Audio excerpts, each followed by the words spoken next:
do it and do it until the job gets done. And then they talk about how great it is to be somebody they're proud of. We need leaders in America who can do it.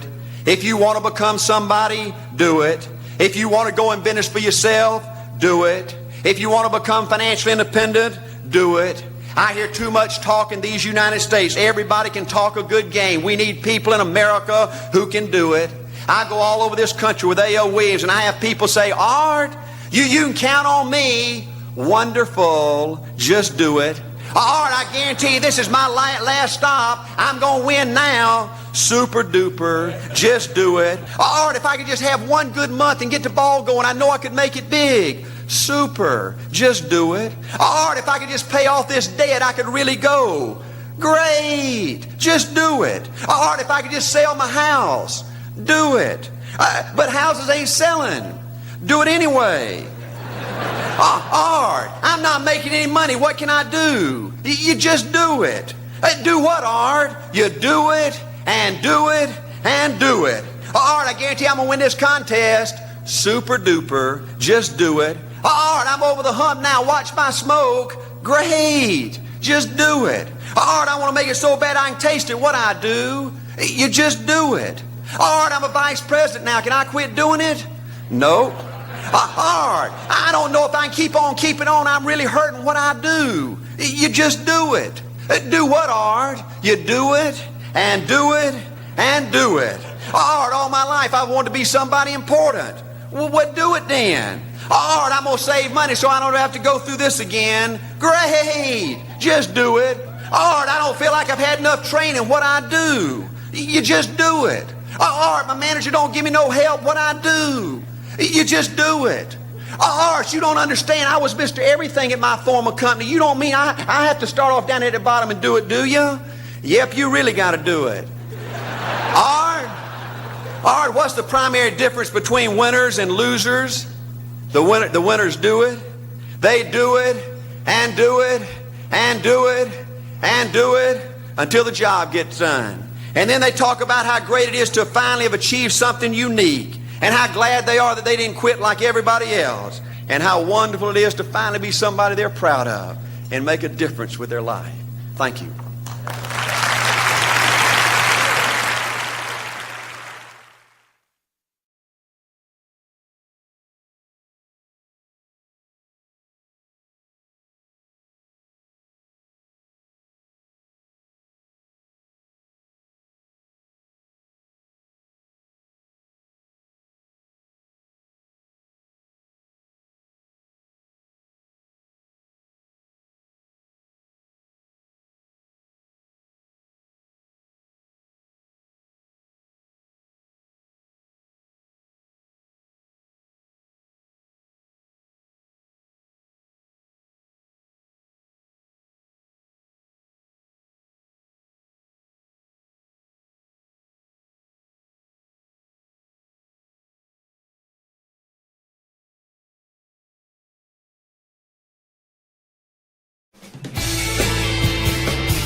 About Julian Jackson through one of his courses just like this. And let me tell you, it's well worth being here. Using the presentation I used, my closing ratio just to get the listing agreement signed is about 83%. And they tell me the industry average is 25, and the ones that are really good are around 40. So you can double or triple your closing ratio just by having a good presentation. The presentation, I mean, he just laid it out clearly. Loved his video presentation. More of a visual guy. He didn't just talk, he showed. This is where most people get confused when it comes to commercial real estate. This is the language I was talking about. When I'm trying to learn Portuguese, this is it.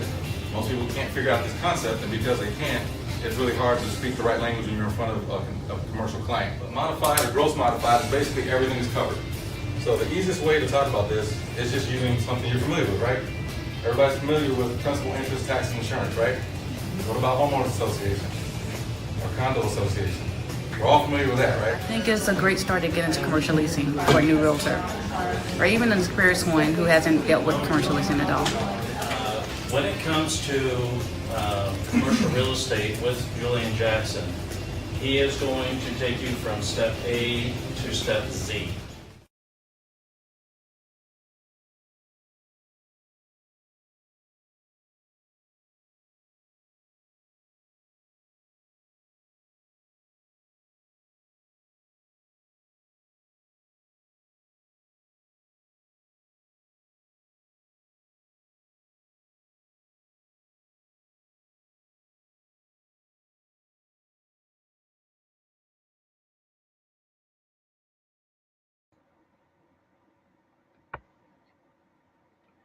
Well, good evening, everybody. This is Julian Jackson here, we're about to get started a little bit. Hopefully, you guys got a chance to look at that video with Art Williams. I may play it here in a bit so you guys get to kind of see some of the different types of motivation I use. Before I get started, though, I wanted to kind of make sure everybody can hear me out there. So put in the chat box and let me know that you guys can hear me. That way, I'll know that I can get going. Just put a yes or something in there and let me know.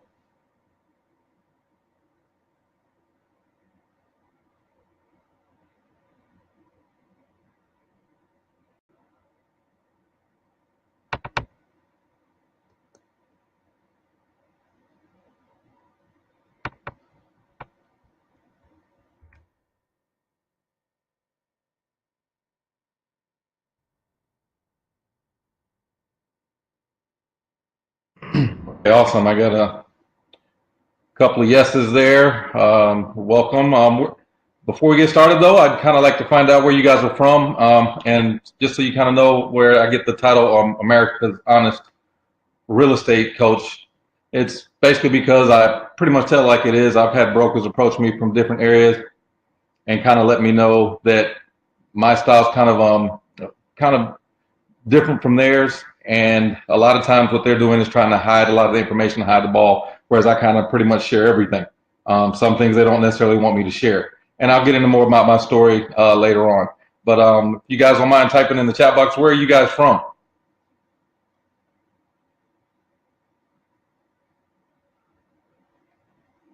And while you're doing that, I'll let you know I'm from Atlanta, Georgia, and moved to San Antonio after a while due to my military experience, and the Air Force brought me here, and then I started to learn a little bit about teaching and training. And again, I'll get a little bit into my bio once we get there.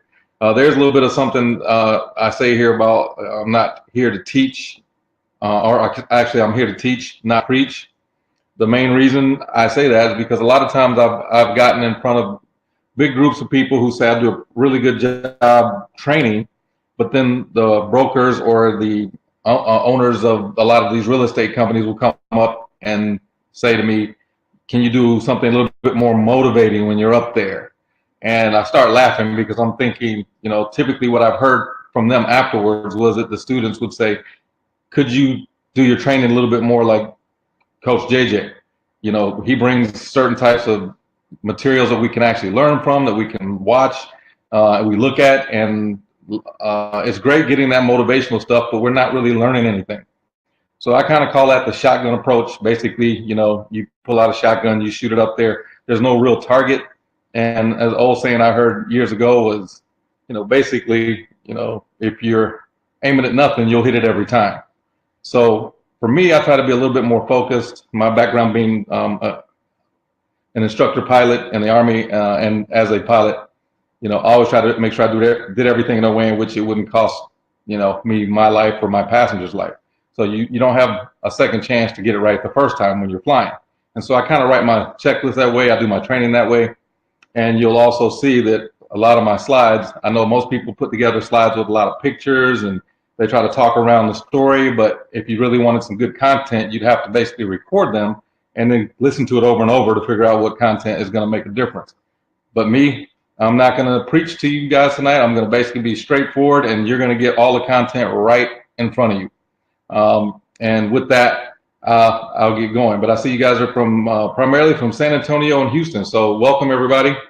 And if you guys have any questions, just feel free to type them in the chat box, and I'll get around to those as I notice them. But I'm going to jump right into it and kind of let you guys know, you know, where this is going and how we're going to get there. It is a triple year closing masterclass, and the reason I started getting into coaching is literally because I started watching people struggle in this industry, and it doesn't seem to me that it should be that tough. But there's quite a few reasons why, and I'll kind of get into that. But I want you guys to focus on this little saying that I have: "It's your time to thrive." You know, that's what this is all about. Real estate is booming, and we should be a big part of that right now.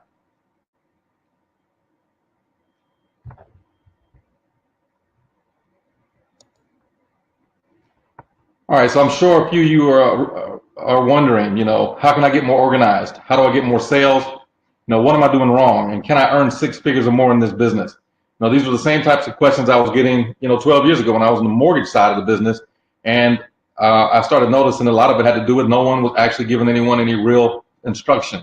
It was, like I said, the shotgun blast, not something that people could pick up on the other way.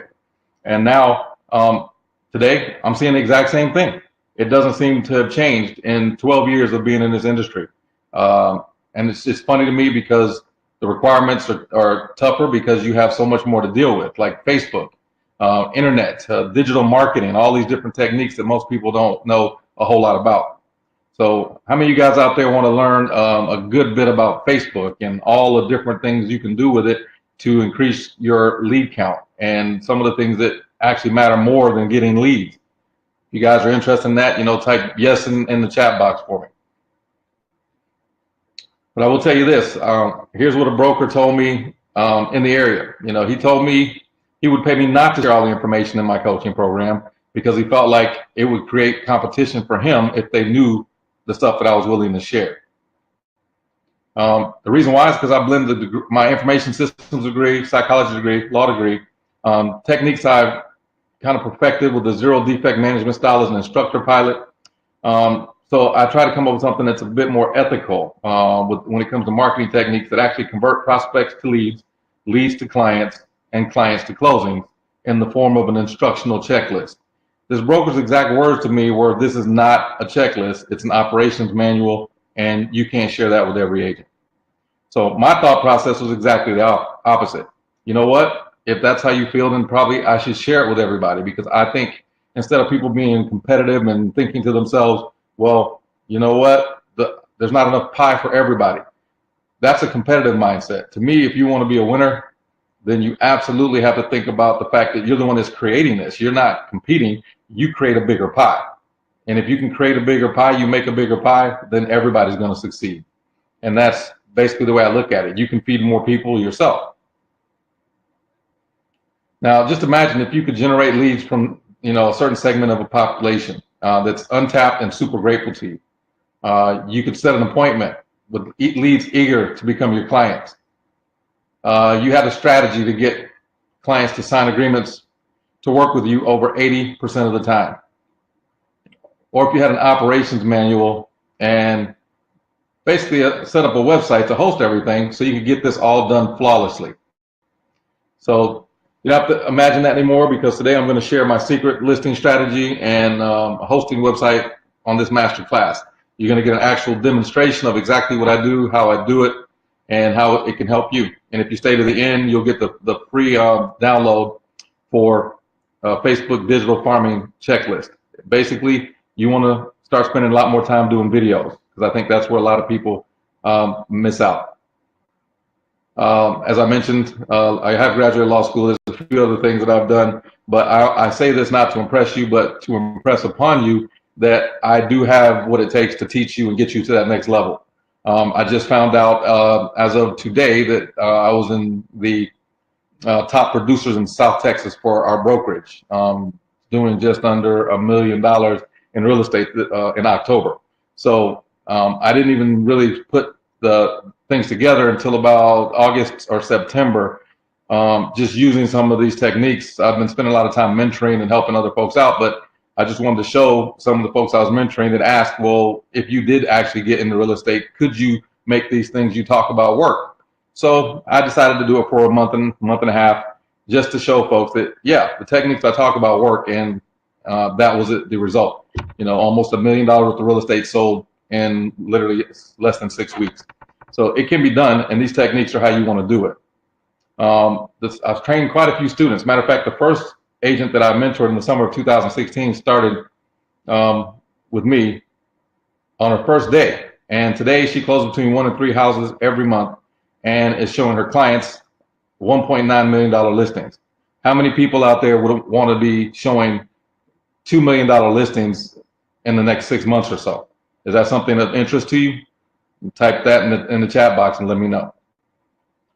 I trained another student on hidden buyer leads, and he's getting over 500 leads a month. He's now closing 2 or 3 deals every month, and he's got an appointment pretty much every day, 2 or 3 times a day with different clients. Again, these are just techniques that a lot of people don't know about, but when you enroll in one of my courses, I share all the tricks of the trade. I trained one of our brokerage's top producers team on my ultimate open house checklist, and over 50 people signed in at this luxury open house, and they closed on that house a few weeks later after not being able to get very many people in there. So these are some of the things you can see happening when you enroll in one of my courses or have me as your coach. One of my students used my last method to set his appointments and had me go on his listing appointments for him using my tested listing campaign strategy, and landed 3 listings in 3 weeks. Now, it's over 83% effective for landing the listing, and I will share that exact technique here today. So you'll get to see the demonstration on that. All right, so a lot of people ask, like, what does it take to actually triple your closings? Well, I'll say in one word, it's organization. A lot of people just aren't organized. So before you can get to the point where you can automate, you have to be organized. And so I'm going to talk a lot about how to get organized right up front, and then share with you some of the tools that I use as we go through this presentation to kind of let you know that this is possible for pretty much anyone and everyone, especially if someone has already kind of laid the groundwork for you. Basically, what I've done is put together what I call a lead nurturing checklist, and it solves the problem of organization. So you can focus on income producing activities, IPAs. All right, before I jump into exactly what it is that you have to do, I'm going to kind of give you an idea. There's 5 problems that stop people from tripling their closings.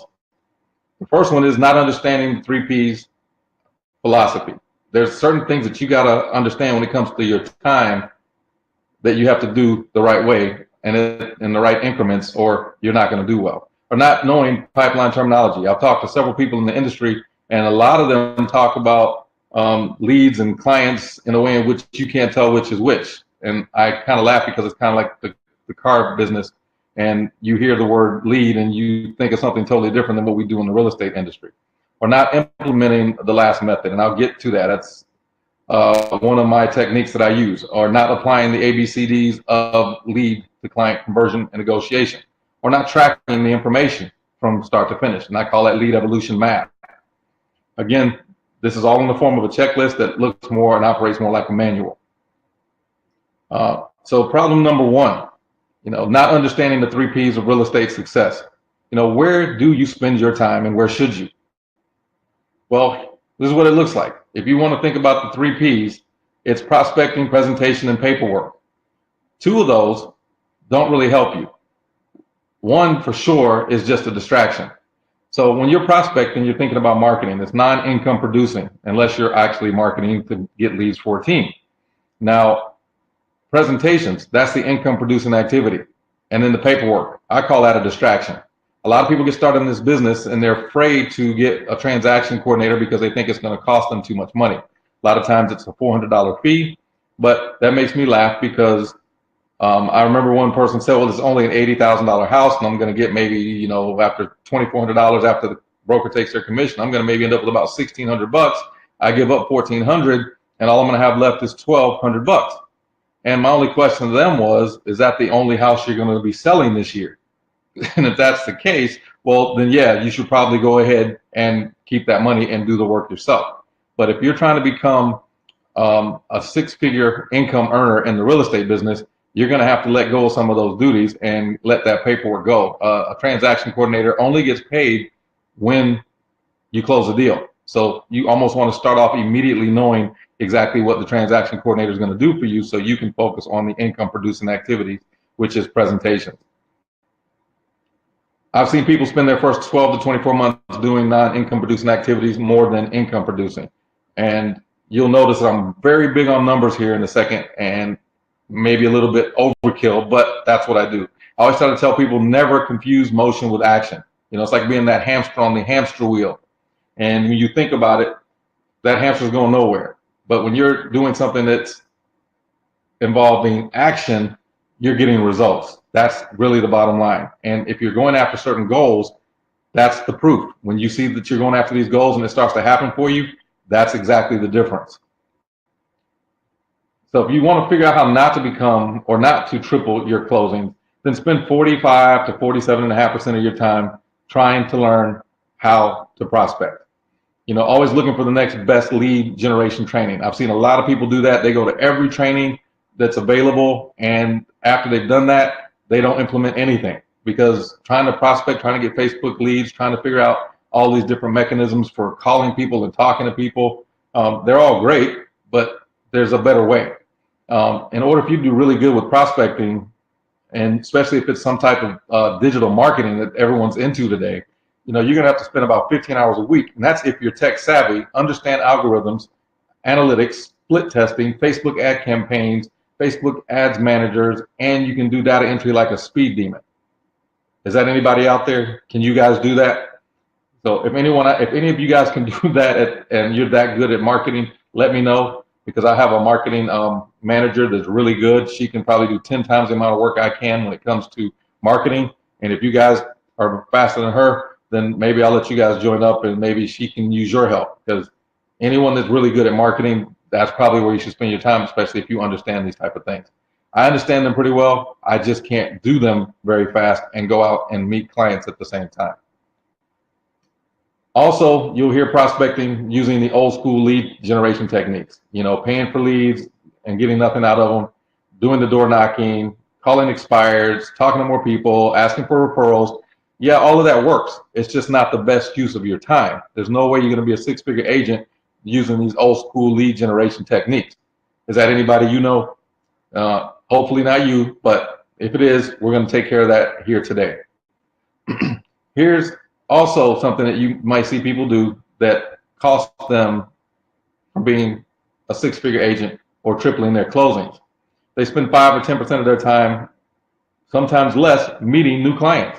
Now I will tell you, I sat with a couple of brokers in a mastermind and their management staff, and we spent about a good week after the first mastermind trying to figure out what exactly is it that keeps new agents from getting the job done.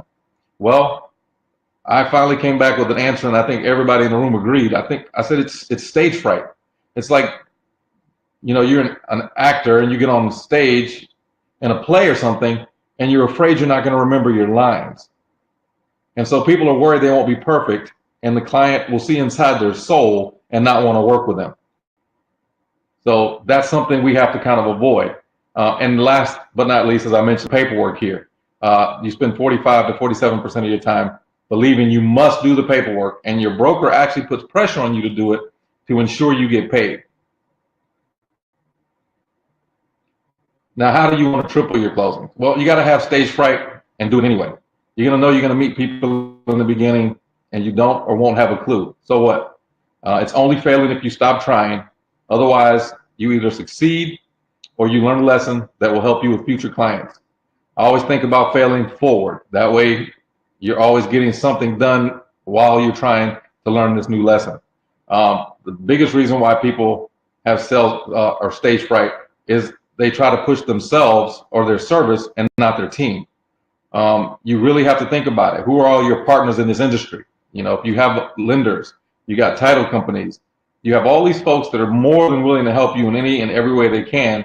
So you really have to keep pushing yourself to work with them so that you can use their stories to help you tell your story. How many people feel like they have a pretty good team out there that they can count on? Just type yes in the chat box. Let me know, you know, what are some of your partners out there? Who are some of the partners you guys are thinking that you want to work with and don't quite understand?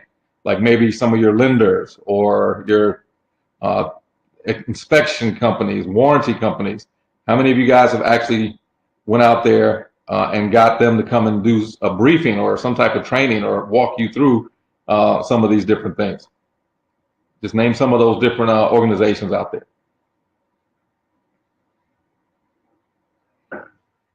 Now, as you answer that, I'm going to actually talk about how to triple your closings and become part of that 13%.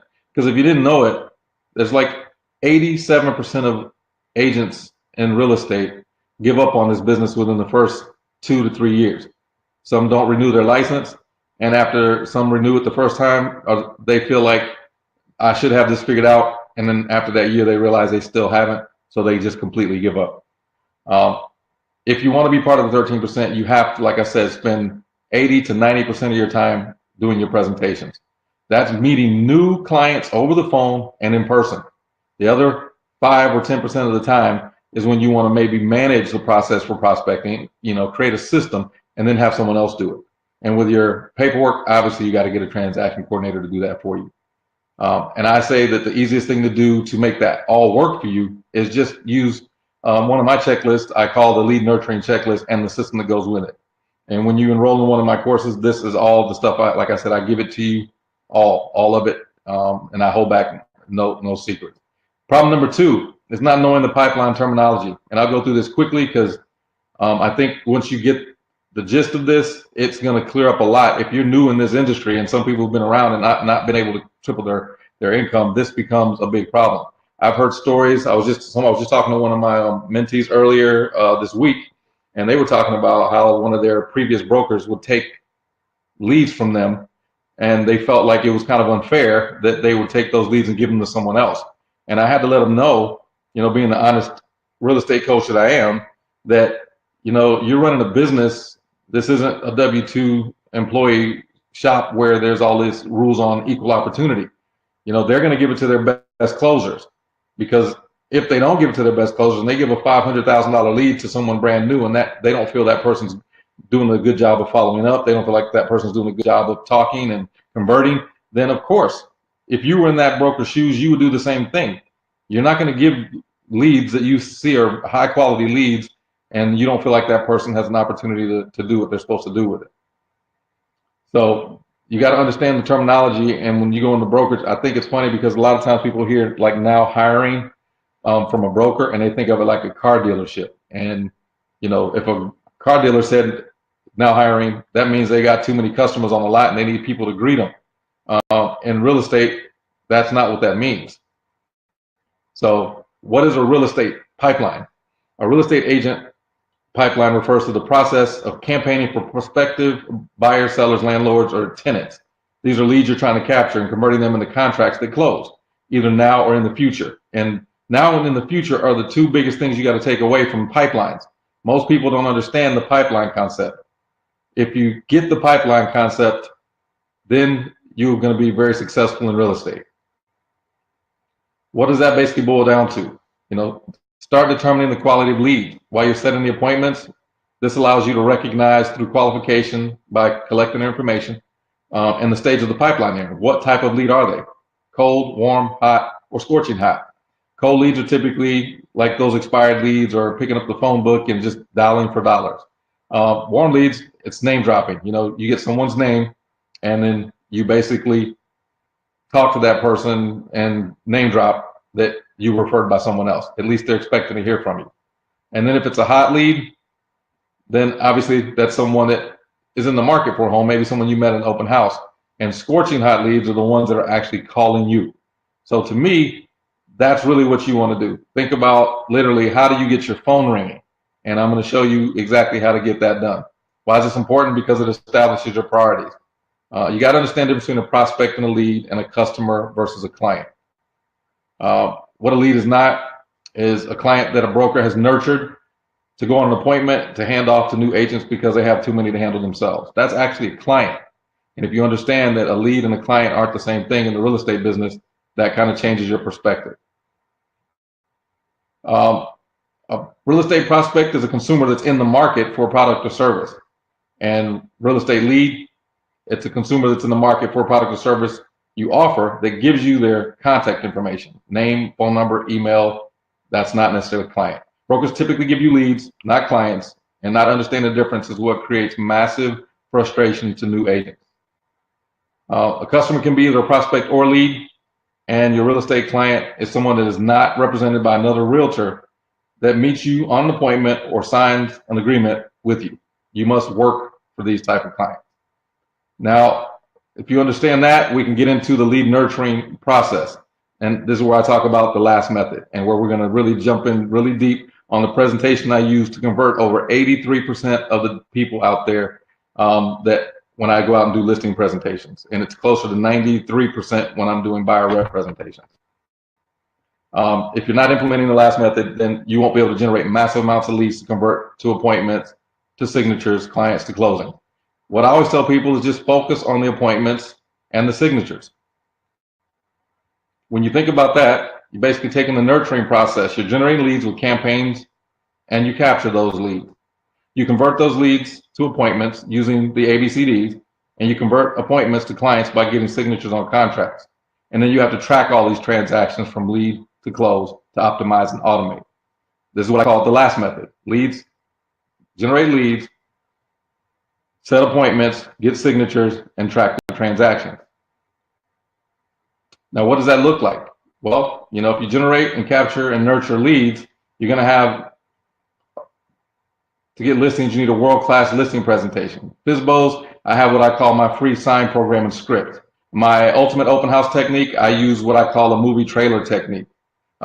We've had multiple open houses where people show up and they're ready to use you as an agent just simply because of the presentation you put on leading up to that actual open house.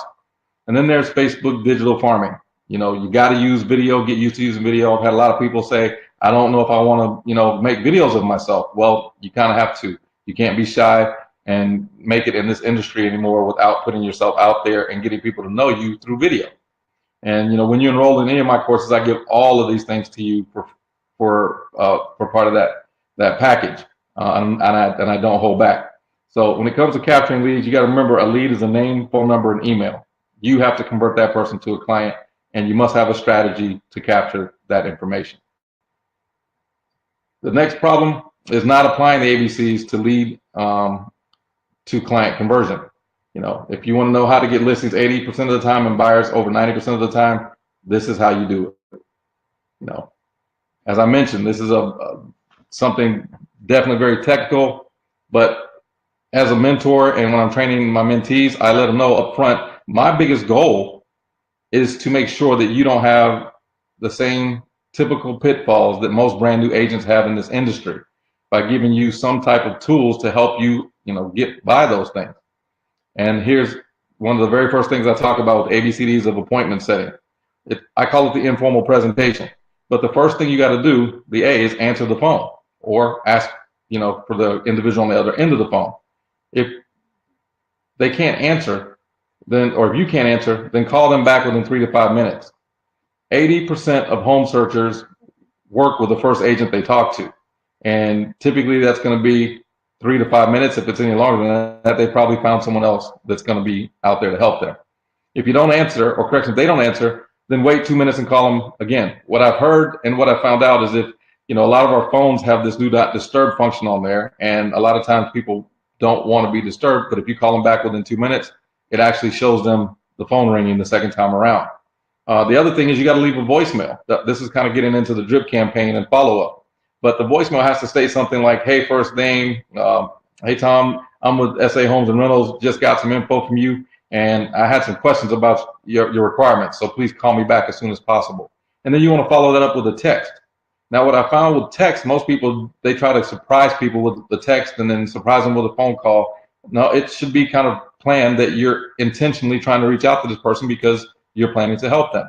So it's, hi, Tom, just left a voicemail, super important to let you know when's a good time to talk so I can help you out. And then you want to qualify and set solid appointments with the ABCD lead nurturing script. To me, the B of the ABCDs is build rapport. You have to build rapport. A lot of people ask me how I overcome a lot of objections. The truth is, it's not really how much knowledge I have in sales and all that. It's really because I overcome objections by building rapport in the beginning. The more comfortable people are with you, the much more likely they're going to work with you regardless to whether you're great at sales or not. And I use a Ford formula and I add an extra F because in Texas, football seems to be a really big deal. So, it's family, football, occupation, recreations, and dreams. Basically, all you do is find something that you have in common and you tell a story about it. Being in the military for 20 years and retiring, anyone that's in the military, when I talk to them, or if they've been in the military or around the military, I just share a few stories about what I did when I was in the military, and instantly we have a bond. The bottom line is people don't care how much you know until they know how much you care. And then from there, you have to collect the client's information. This is where you kind of interview them and figure out, how to qualify them or disqualify them. There's some people you may not want to work with. Now, in the beginning, you're going to qualify people and you're not going to disqualify many at all because you need the practice. But at a certain point, you are going to start walking away from certain types of clients, and the rest you're going to put in your pipeline. But you have to decide, if it's someone you want to set an appointment with now or add into a drip campaign. Where do they fit in the pipeline? What's the path to getting them financed? So if they need credit repair help, how are you going to do that? If they need down payment or closing cost assistance, how are you going to do that? What about conventional FHA, VA? So if it's not right now, then what's the next step? Well, when I talk about working with buyers with my background in the mortgage industry, I can pretty much tell anyone exactly where to go with any and every client they have on the buyer side. And since most of us work with buyers when we first come into real estate, getting listings isn't something that's going to happen that frequently because there's only so many listings. There's a lot of buyers, but not as many listings. And the fourth thing is if you can't reach out right away, then you have to drip them. Have a drip campaign set up. I call, again, the 7 to 12 touches and beyond. You have to be able to set up a drip campaign. And this is where the automation comes in play. So if you have a CRM with a 5-year drip campaign, you're doing great. I don't know how many people out there have one, but if you do, that's a great thing to do. How many people would like to have a 5-year drip campaign to work with? And then the fortune is in the follow-up, calls, text, emails, messenger, Instagram, direct mails, personal visits. Those count as touches. And the more you do that, the more likely you're going to get the business. You have to understand 80% of the sales happen between 7 and 12 touches. And that's why so many people don't make it in this industry, because they give up way too soon. Here's a pretty good chart to kind of give you an idea. The first contact, 50% of salespeople have given up. Second, 65. Third, close to 80. And by the fourth contact, 90% of people have stopped. Well, it's around the fifth contact that you start to become a factor in the prospect's mind. By the sixth contact, you're slowly getting them to know you. And it's by the seventh contact that you're actually earning the top of mind awareness. So how many clients have you given up if you didn't try to reach out to them with a multi-step, multi-channeled way of reaching people?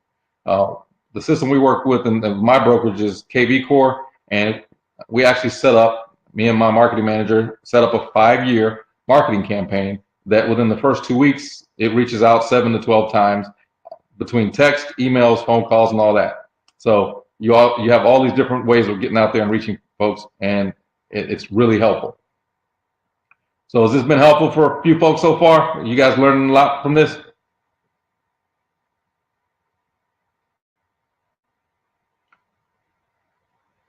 All right, and then I'll jump right into setting the appointment. I think one of the most painful things I watch people do in this industry is set appointments the wrong way. Yet we've had so many examples of exactly why and how you should be setting appointments. And yet we don't follow the same path. I mean, if you've ever scheduled an appointment with a doctor, dentist, or chiropractor, it's pretty simple. They don't give you an open-ended question because you'll never get around to the answer. It's, let me check my schedule, I'm not sure, et cetera, et cetera. Well, in order to set the appointment the right way, just think like a doctor or dentist. If you want to have complete freedom over your schedule and you want to be able to do this all the right way, then you got to think of it this way, weekend or weekday. Then they answer, weekday, Monday or Tuesday, morning or afternoon, 10 or 11 o'clock, or correction, 1 or 3 o'clock, 3 p.m. Great. I will see you Tuesday afternoon at 3 p.m. at the agreed upon location. So typically what I'm doing is I'm bringing these folks, if I'm talking to them on the phone, I've done the building rapport part, I've qualified them, and I've actually come up with a way to get you something that looks similar to an app. And all you have to do is basically complete the questionnaire on their phone, and it'll come back to you in the form of a spreadsheet. And you don't even have to spend all your time trying to qualify this person. It helps in quite a few ways, because the funny thing about it is if they fill out that app over their phone, then you know that they're pretty serious. That's one of the ways I separate the curious from the serious. If they're not willing to fill out that application and they're not willing to fill out that questionnaire, then they're probably not someone that's going to end up showing on an appointment anyway. So if you use these little tools that are out there, then they're definitely very helpful. How many people would like to learn how to put together what functions like an app on your phone, and all you have to do is forward this questionnaire to someone on your telephone, they fill it out, and then the answers come back to you without you having to spend all your time trying to screen them over the phone. Gives you back quite a bit of your day, quite a bit of your time, so that you can actually spend your time getting to know these clients and building rapport, as opposed to trying to, feel like you're giving them an interview or fill out a, application for a credit card, because of course that becomes uncomfortable. And like I said, the number one way to overcome objections is building rapport, and this gives you a way to do that. Now, the one thing I mentioned to people in the last method, it's, again, we talked about appointments, but the signatures. To me, if someone goes on an appointment with you, or you can get them to sign either a listing agreement or a buyer agreement, they're your client.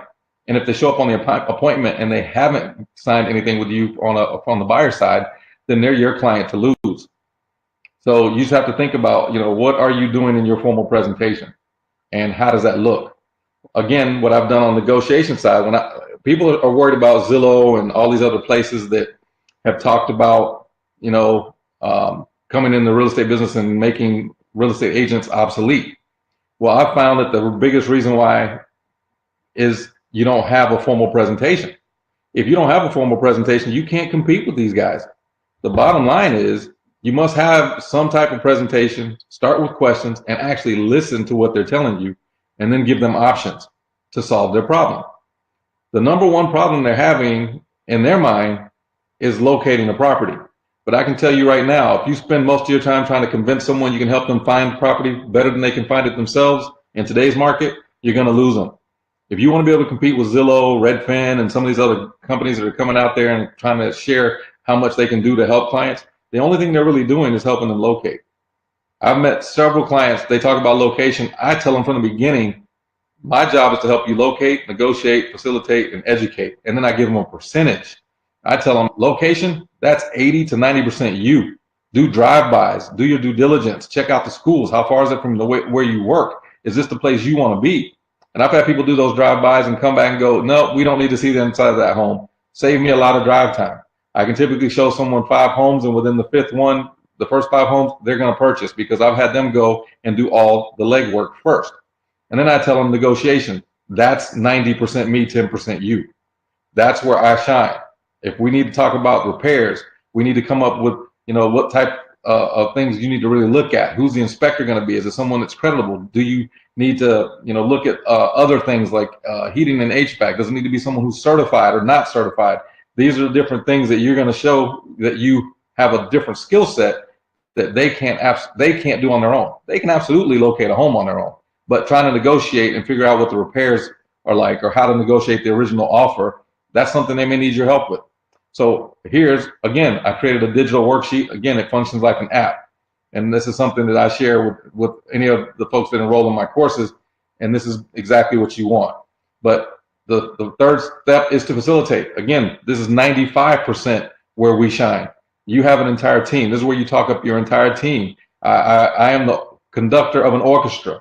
And what I do is I lead my loan officer to make sure you get funded. The title company makes sure that this home actually belongs to you and not someone else. I'm going to have an inspector come out and make sure you're not getting into a home that's going to be a money pit. And we're going to get a home warranty just in case they made a mistake and you end up in this home. At least you have a way to protect yourself. You have to be the person that facilitates. And I use all of those different things to do what I call educate the client.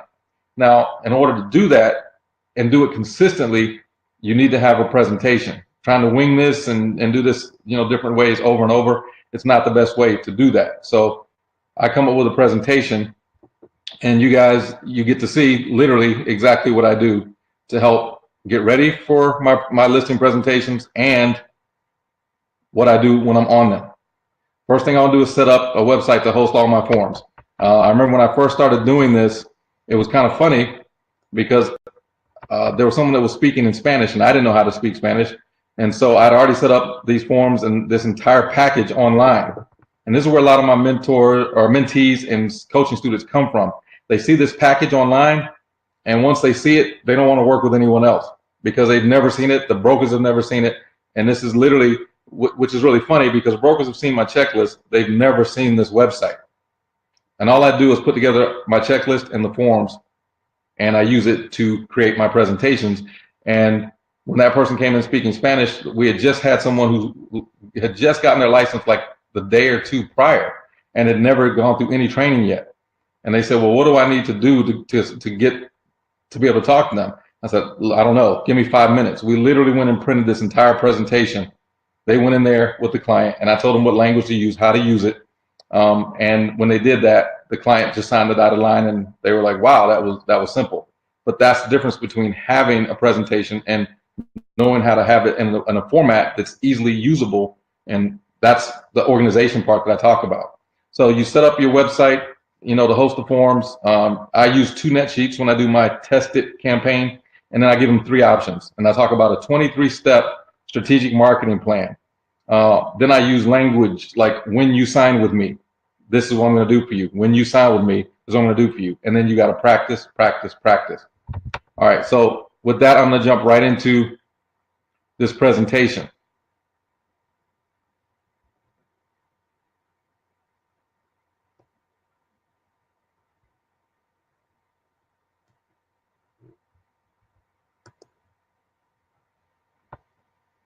All right, give me a second to get it up in front of you guys.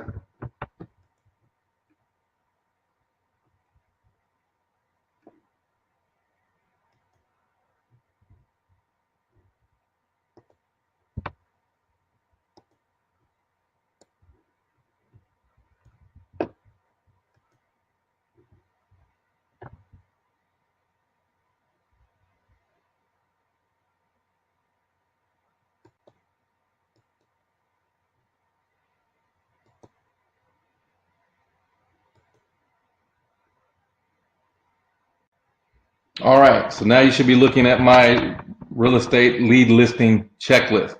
Now, this is literally what the brokers told me was the operations manual that they didn't want anyone to see. And you'll see exactly why as I go through this.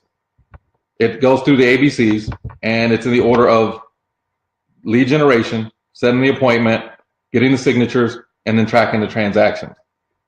This is a 3.5-page checklist that you could turn over to your transaction coordinator and any team members that you have if you want to build a team, your ISAs if you want to have someone calling, your marketing managers if you want them to market for you. And this is basically where all this starts. So again, the first thing is answering the phone or ask for the prospect when you call them. Build rapport, family, occupation, recreation, dreams, schools. Collect the client's information. Again, we talked about that, and then you schedule the meeting. Then you do the drip campaign.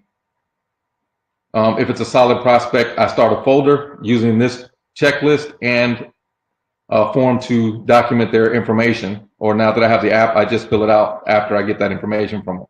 I have a mortgage company I work with that develops single property websites. So before I go on that listing presentation, what I'm going to do is set up this website form. And then when I go over, most of the people that I talk to, they see the website and they feel like you're already working for them. Number one, no one else is doing that. Number two, they're kind of thinking, if I don't use you, how am I going to get to take advantage of something like this when I haven't even started working? I haven't even signed a dotted line yet, and you're already doing something for me. So as you can tell, that's the difference. You have to be thinking about those type of things to get it going. All right, the next thing I do is I create 2 net sheets, and I do 2 calculations from a spreadsheet for my presentation. And all you have to do is enter the name, property address, sales amount, enter the loan balance, and all that. So what I'm going to do is I'm going to show you an example of what that looks like. And then you'll see basically in real time why the net sheet is really the most important part of your listing presentation and not the actual presentation itself.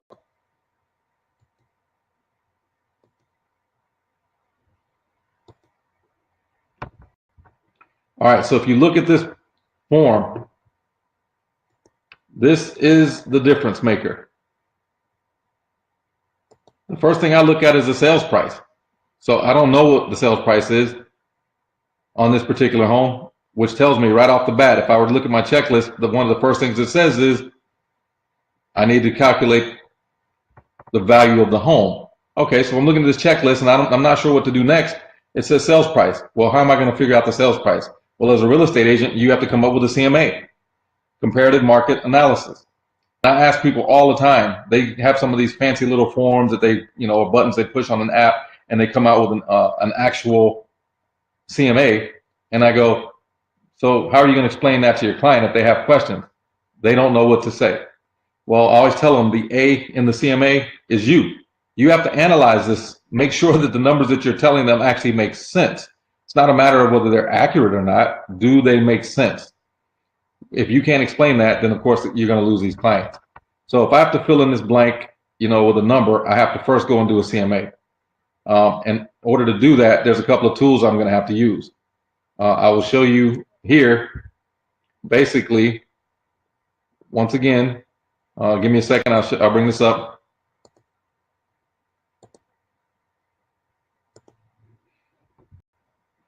Here is the checklist once again. And again, it says create 2 net sheets. Why? Because I'm going to use a $10,000 difference to do a high and a low.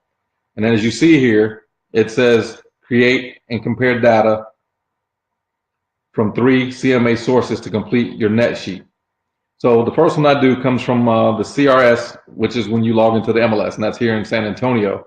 I'm not sure if all MLSs have this, but for us, there's a courthouse retrieval system, which is basically where the records are filed. And so they're pretty much the most current ones that are available. And all you have to typically do is if you go into your MLS,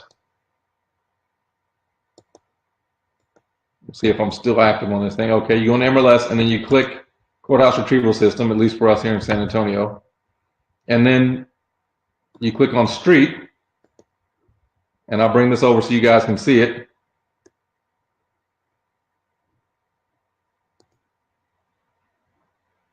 Give me just a second.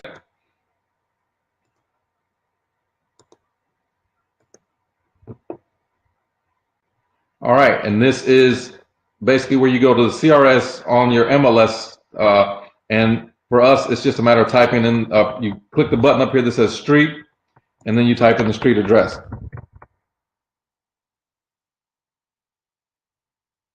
Once you click in the street address, there's a lot of information you can get from this particular site, and I'm sure that most of your board of realtors, wherever you are, has something similar to this.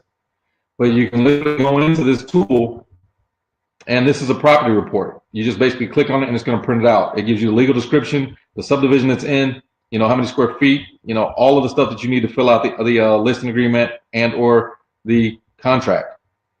The other thing that you'll notice is really good about this is you don't have to go to BCAD, Bexar County Appraisal District, if you live here in San Antonio, and it literally gives you the amount of taxes you're going to plug in. Well, guess what? On that net sheet, I needed to know the taxes. Well, now I have it, 3567. It also says, you know what? I don't know what balance was left on this home. Well, this is actually the home I had, one of the homes I had last year, and I sold it. But when I sold it, it had a balance of $75,000. No one would know that if they didn't come here looking, or if it's been a few years before they got the loan on this property. You just use a calculator to determine what's left over. But these are all the different things you can get from just going to this one website. Now I use these numbers, 3567 as my taxes. I'm going to write that down, 3567, and then there's a tab up here that says comparables. All right, if I click on the comparables, it's literally going to do a lot of the work for me. But again, this is at the county tax record courthouse retrieval. So we're talking about the courthouse, and they retrieved a lot of data. So you can pretty much figure that they put a lot of time and energy into this whole database to make sure that we got the right kind of information. And so when you look at that, it says 131 based on the average cost per square foot in the area, housing price index 140, and average sales price based on the tax appraisal ratio 151. Well, they actually put a tab in here recently to help you use home improvement values for people who may have added a pool or upgraded to granite countertops. And so you can use that, add the improvement, and it'll tell you where to go to get that going. And then it tells you how to make some of these calculations based on the average cost per square foot, housing price index, average price per sale, appraisal ratio, all that good stuff. Okay, is this as accurate as it can be? Not necessarily. Why? Because there's a lot of factors that you didn't think about if you haven't used this before. The first thing I always do is use same subdivision. Now, if you don't find anything in the same subdivision, obviously that's going to change the numbers. But if it's in the same subdivision, obviously it's going to be a much better option there. And then if you can get down to 6 months, you do that. I need at least, for me, at least 3 to 5 properties, probably no more than 7. But as long as I have somewhere between 3 and 7, then I'll use 6 months. If I can't get between 3 and 7, then I'll go to 12, and then you keep going. So with that number, I'm fine with 3, and that gives me a little bit better range on the property. So it's between 140 and 152. What numbers do you think I'm going to use on my spreadsheet so far? So between 140 and 152, and I use my net sheet, I'm looking at 140 to 150. So far, that's the price I'm going to price this house for. And when I use my CMA, that's the numbers I'm going to come up with. You can actually print this as well. So those are part of the numbers. We got 3, 5, 6, 7 for the taxes, and between 140 and 150 on this home. Now from there, we go back to the spreadsheet and our checklist. And what does it tell us? All right, well, I got the CMA CRS. I went over comparables. I glanced at the estimated market values, tried to get it down to around 3 to 7, and it worked out perfectly. I know it's between 140 and 150 so far. That's what I'm looking at. The other thing I may do is go to the MLS and then do what we call a sold summary. So the way you do that, and give me a second, I'll bring that up for you.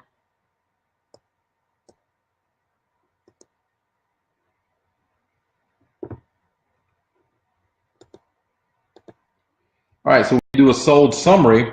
What that basically means is what was sold in that area. So you bring up search, and these are just quick tools you can use to get that CMA done without having to, work yourself to death trying to figure this out. But I go in and I select all, select it again, go to sold properties, hit OK. And now it's just going to bring up sold properties. Now you want to find out what is the legal name of that subdivision.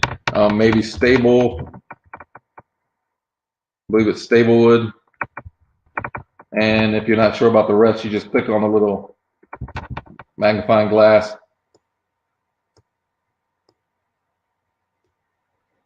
Narrow the search.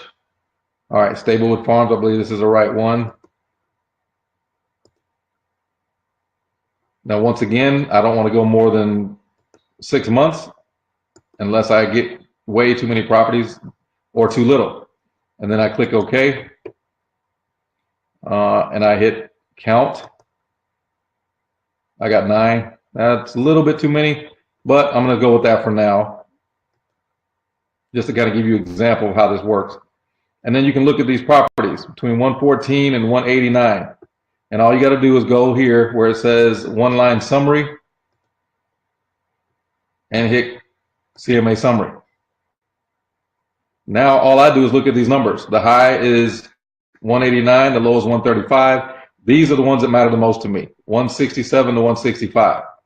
Now, in order to come out with the right price for the home that I was looking at, it's 1,414 square feet. There's one exactly like it. So in Stable Vista, in the same subdivision, 1,414 square feet, and it's listed at 159, or it was listed at 159, and it's sold for 149. So now I'm looking at 140 and 150. It's sold for 150. I'm looking at price per square foot. I guess I could market at that price per square foot. That makes sense. If it's sold, it's 105.37. That puts it at 50. So now I'm leaning it closer to 150. So between 140 and 150 is going to go on those two net sheets. So far, that's spot on. If I wanted to double check and see if this home was a little bit nicer, I would actually go in and look at these pictures and see if, in fact, okay, it looks like the same home, but wow, the yard is well maintained. Let's see what the inside looks like. Okay, they've done some landscaping. The trees look nice. This is just a nicer home than the one that was sold. The carpet looks clean. The bathrooms look nicer. Everything in here looks almost new. It's a well-maintained home. They've even upgraded the lights, fixtures, and done a few other things to make this house look new. Maybe even got a new stove and microwave. Okay, so with that being said, I'm thinking, yeah, 150 is probably the right price for this thing. And from there, after I've looked at the pictures and I looked at all these different things in that home, yep, I know that 140 to 150 is definitely doable. And then I start thinking about the strategy I'm going to use when I walk in there. And it's all about timing. When do you guys think you're going to move? Do you need to move right away, or do you have a few months to wait? Are you in a hurry? Yes or no?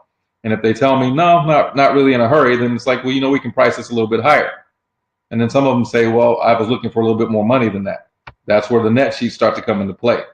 So now that we have some idea of what we're looking for on those particular sites, what's the one other one that I like to bring people to? Well, this one is called the Home Property, the RPR, Realtor Property Resource.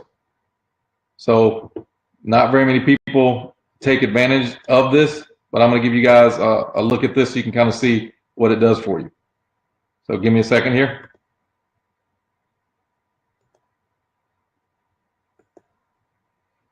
If you don't have RPR, I highly recommend that you get it.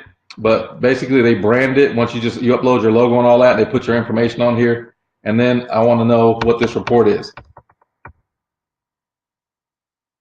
I punch in the information. Here in San Antonio, I want to take a look at this thing. And then it says create a report. So already 140 is what they're saying. The price was sold at 135, but that other home in the neighborhood's a little bit nicer. So if I run this report,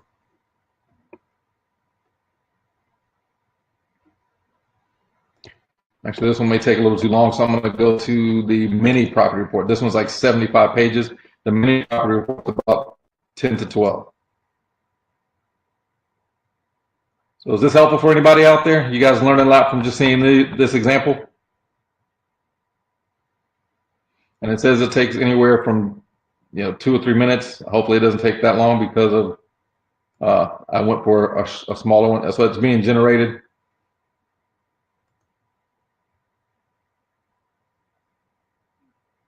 And this is definitely one of the better presentations you're going to do with your CMA on a listing. If you bring this with you, you'll be able to see here when it downloads.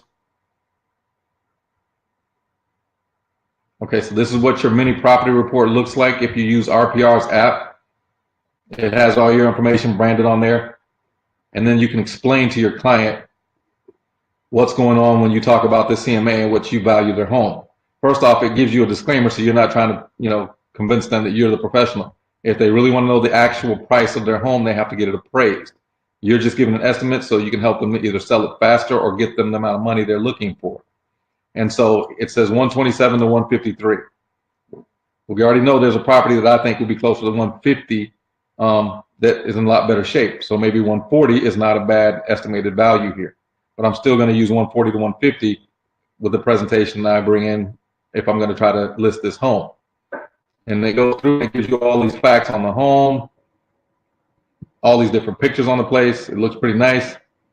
Kind of gives them an idea of what they're going to see when they get there. And this is basically what you want to use as the third option. So far everything's telling me between 140 and 150. So I'm really comfortable with that number.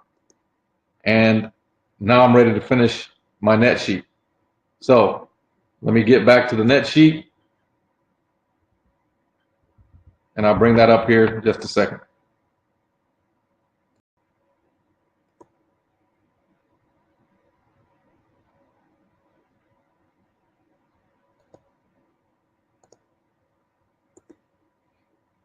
All right, so as you can see, the net sheet basically is going to help us with let's say 140,000 is what I'm going to put on one. We know the loan balance at the time, let's say it was 75,000. The annual taxes were 3, 5, 6, 7.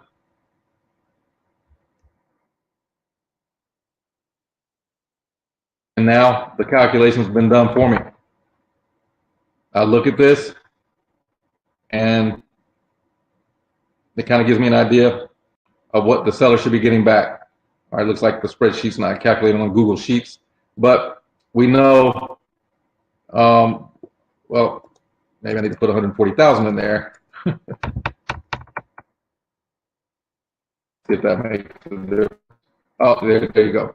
All right, so 53,000 or 52,000 is what we would get back on this particular home. And here's the best thing about using this net sheet. You can actually do your entire presentation from here. A lot of times they ask about fees and where's all this money going? Well, it's a title company. Here's part of what the title company is going to get. Here's the termite inspection, surveys, home warranty repairs, recording fees.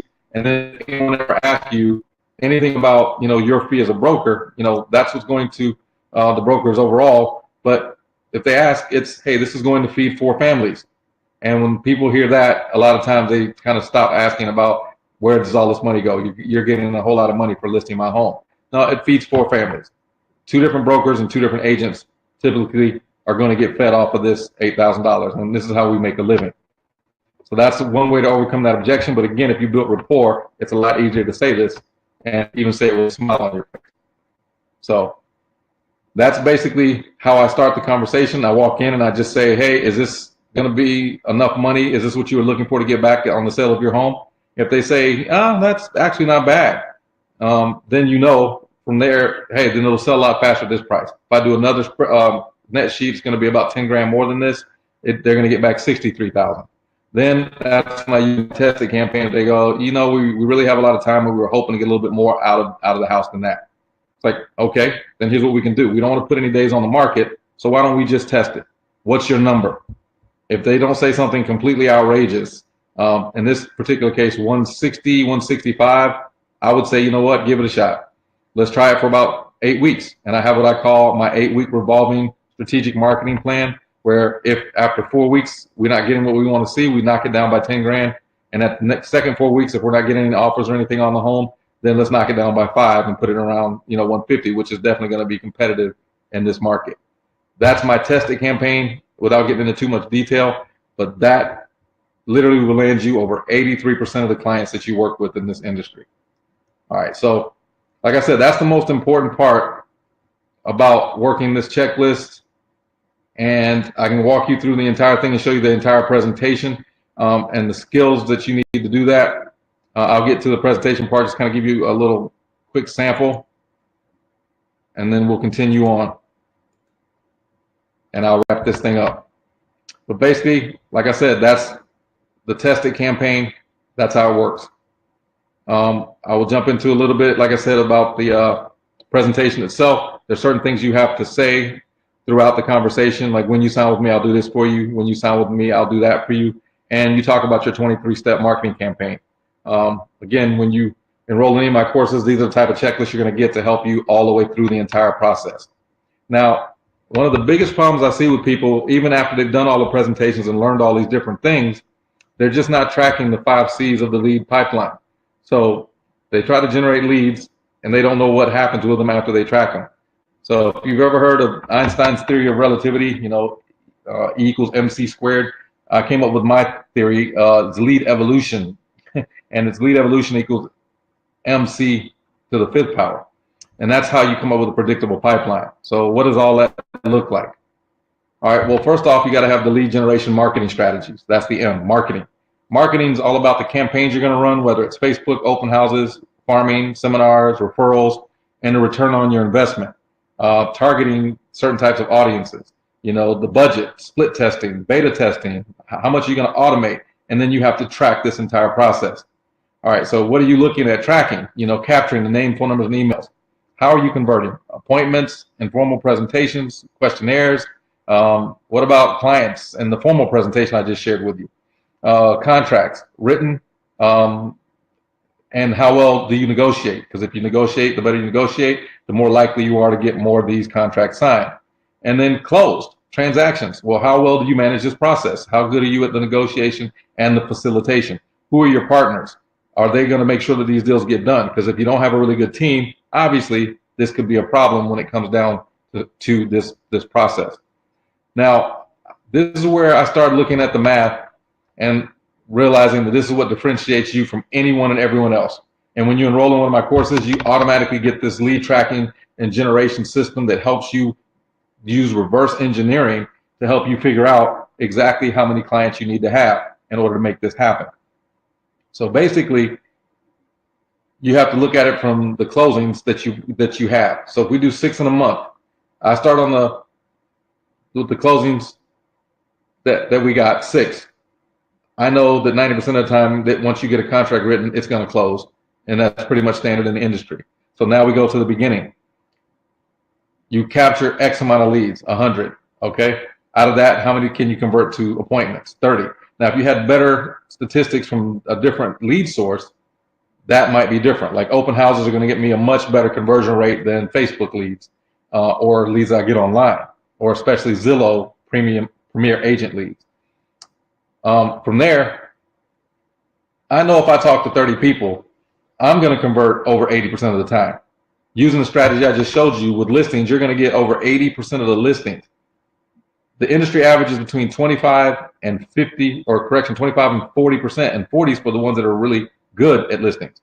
You can double or triple your closing ratio simply by having a good presentation and using the technique that I just shared with you.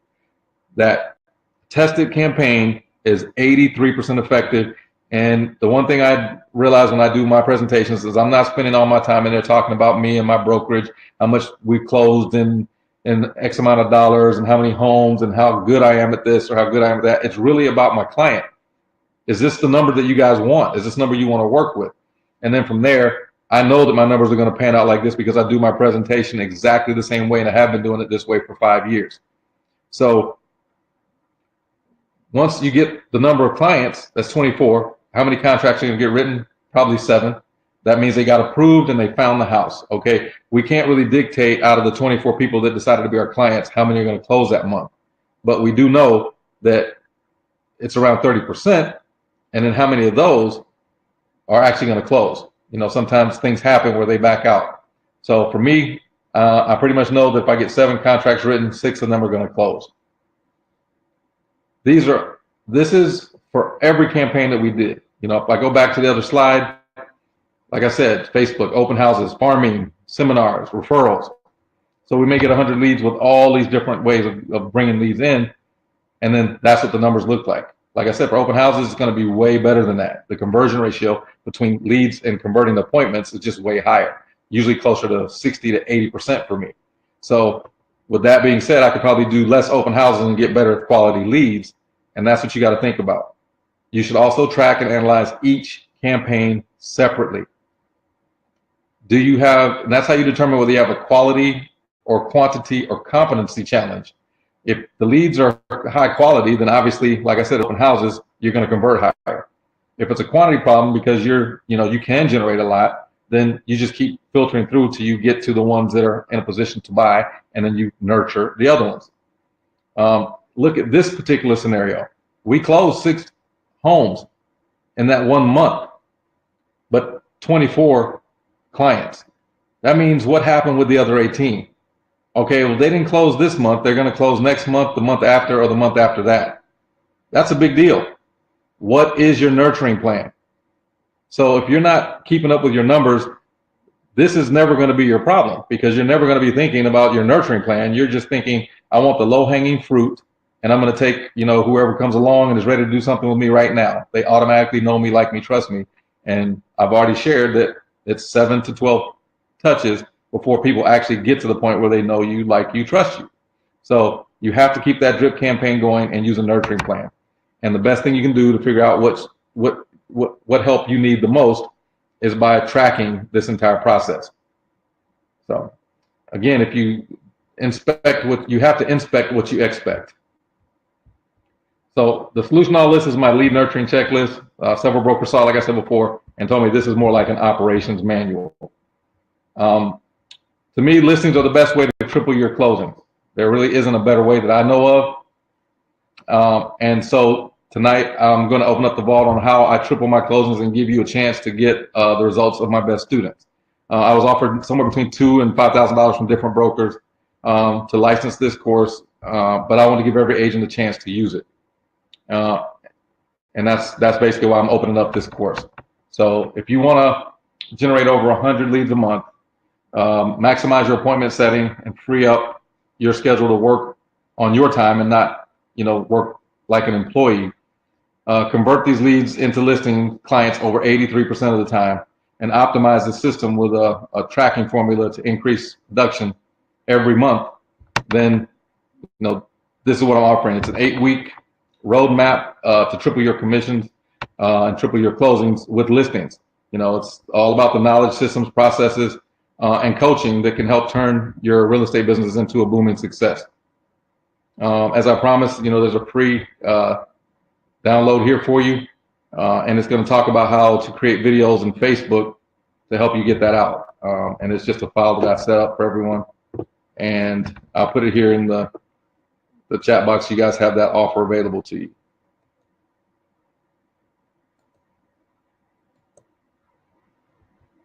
Okay, so if you look in the chat box, if you just want to download that file, that's the digital farming with Facebook. As a courtesy for showing up on the training, you guys get that. And then from there, if you want access to my triple your closing listing strategy and coaching, I'm offering a special offer for folks. Introducing my triple your closing listing bootcamp, 8-week online accelerated bootcamp for real estate agents. Lead nurturing checklists, scripts, templates, the videos and slides. It's going to be a teachable platform familiarization training on November the 26th, and group coaching starting on December the 3rd. So if this is something of interest to you, you're going to get module 1, which is lead nurturing checklist. Then module 2 is my new age lead generation techniques. Module 3, the ABCs of effective appointment setting. Module 4, getting the signatures I talked about using a world-class presentation and offer negotiation, digital worksheets. Module 5, training, tracking the transaction using the lead generation math. And again, you're going to get the lead evolution math worksheet for predictable pipeline. Obviously, this is where people want to go with this because, this is basically the difference in your business. A lot of this stuff for me, I spent a lot of money getting a lot of training. And people that have worked with me have paid me anywhere from $1,000 to $2,500 to get me to help them coach either themselves or their teams. But for people on this training, I want to get people going because this is a new training I'm opening up. And for anyone who's willing to get started right away, I'm going to give a really huge discount on this. But the boot camp total is about close to $6,000 total. And then there's a bunch of bonuses I'm going to offer. I'm going to help you with the Get Organized, goal planning, realtor daily scheduling course, tax deduction and planning course. I did tax with H&R Block since 1989. Facebook ads checklist, ads manager and ad writing course. I typically charge close to $500 for that. I do an ultimate open house workshop that usually lasts about 4 hours. You're going to have access to all these things in the form of videos and help your clients use credit to enhance their buying power. This is another $199 that I use, but this is how you convert a lot of these buying clients over time and build up that pipeline. Again, these bonuses are worth $1,400 and $4,500. With the boot camp, like I said, close to $6,000. You're looking at $7,430. But that's again what someone would have to pay me if they met me and were looking for that type of help. Typically, just on the website alone, it's $29.97 to get this format. But you're also going to get me as a coach, helping you in group coaching every other week for 8 weeks. And I'm going to give you extensive homework assignments, show you how to use all these tools that you're going to get when you download. And 70% off of the normal enrollment for anyone who wants to do this is one payment is $897. And you just have to click the link that comes up here, and I'll bring that up for you guys for the offer. And if you're interested, definitely take advantage of this now because you're going to get a lot of bonuses for the $897. Again, if you're spending the $897, you're going to get all those additional bonuses. If you want the the other enrollment package, I offer a 3-payment plan, but that's typically for a lot of folks that may not have the money right up front, but they definitely want to take advantage of this program. And I understand that, but I can pretty much guarantee you, and there is a 30-day 100% money back guarantee if this doesn't work out for you. So you basically have really nothing to lose. You give this a shot, you give it a try. After 30 days, if for any reason you tell me I just don't see the benefit, then you get 100% of your money back.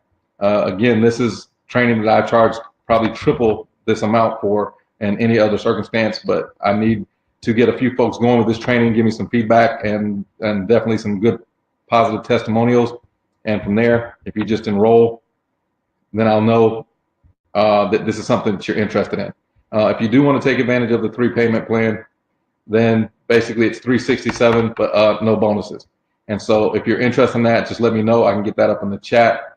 But as I mentioned before, there's several people that I've worked with that's in the industry already that have done quite well with real estate in the last 2 years that I've been back here in San Antonio.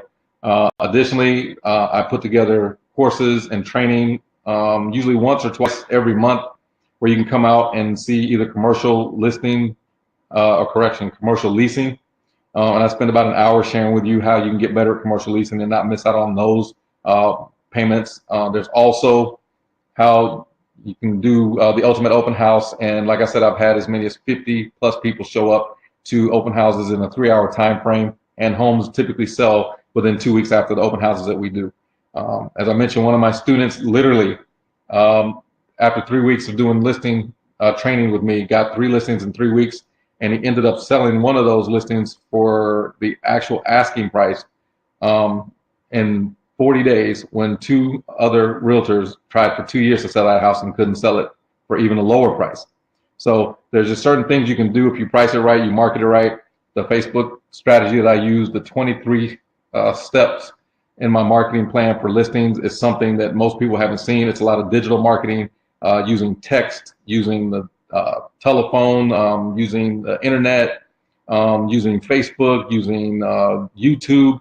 There's just a ton of different things you're going to be able to do with that. So if you're interested in any of these things, by all means, just enroll in the course, take advantage of that now, and use that coupon code, and you'll get all those different bonuses as well. And again, we'll start with the familiarization on November 26th, and then we'll start the actual training on December the 3rd, and continue going from there for, like I said, 8 weeks, every other week.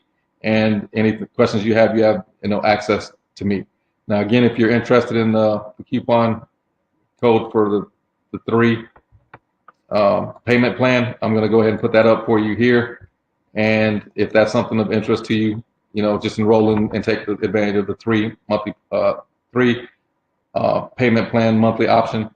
And that should be in effect until midnight tonight. So anyone that's interested in that, by all means, I'd love to have you and train you on these different techniques. And like I said, there's 100% money back guarantee. There's no real risk. You just get all the training, and you'll probably learn a ton of stuff in the boot camp. And with all the videos and everything you're going to get, you get to keep those, or you have access to those as long as you're in the program. And if you have any questions, or you have any comments or anything that you're curious about when it comes down to this program, by all means, email them to me after the training. I know some people need some time to think about it, maybe a couple hours or so, and just not jump into something right away. But I'm going to make this available just for the rest of today, and by midnight we'll shut it off, and the bonuses won't be available after that. And then we'll still probably have the program available until Sunday, and then at that point we're going to shut it off, because we have limited amount of space for the people that have signed up in the course, and we don't want to keep it open any longer than we have to, unless we lose seats or something. If somebody backs out, then we may open up for additional seats at that point. But hopefully you guys got a lot out of the training today. I know in the beginning it's kind of repetitive information that you may have heard. Hopefully I've cleared up some myths in the industry, some things that you may have heard from other brokers or other folks out there who aren't willing to share everything that happens in this industry that keeps you from being successful. And after hearing some of these different definitions and terminology, and understanding that really you're not a W-2 employee, you are a independent contractor, you have to create this business yourself. You know, if instead of thinking like this is a car lot or a car dealership, and the car dealer needs me to come on because he's got too many clients showing up, you got to think like, no, he's just letting me come on the lot to learn how to do this so that I can go open up another franchise myself to mirror his. And then it's going to be my job to draw in all the clients, learning what I learned from him. Or him or her. And then I'm going to have to learn how to talk to those clients and greet those clients, meet those clients based on the experience I had with the guy who had a franchise available and was offering that to me. So if you think about real estate from the standpoint that it's more like a franchise, no one's going to just give you leads, or they actually may give you leads, but they're not going to give you clients. And as long as you understand the difference, you know, you'll put the right amount of work in. And this investment here is way less than tuition, probably less than what you pay to get your real estate license. And yet it will return 10 times more than what you put into it. So again, if there's anything you guys are interested in, I'll remove the 3 payment option. And if you guys are interested in the other offer, I'll have that back up there for you, and leave this up for about another 5 minutes because I said from 7 to 8:30 was the time for the training. It looks like we're going to wrap it up right on time, and I'll leave this up for about 8 minutes. And if anybody's interested in joining us, then just click on this and get the discount today. And I will see you guys in the training on the 26th, and look forward to helping you guys in the new year. All right. Hopefully you guys got a lot out of this, and we'll see you next time.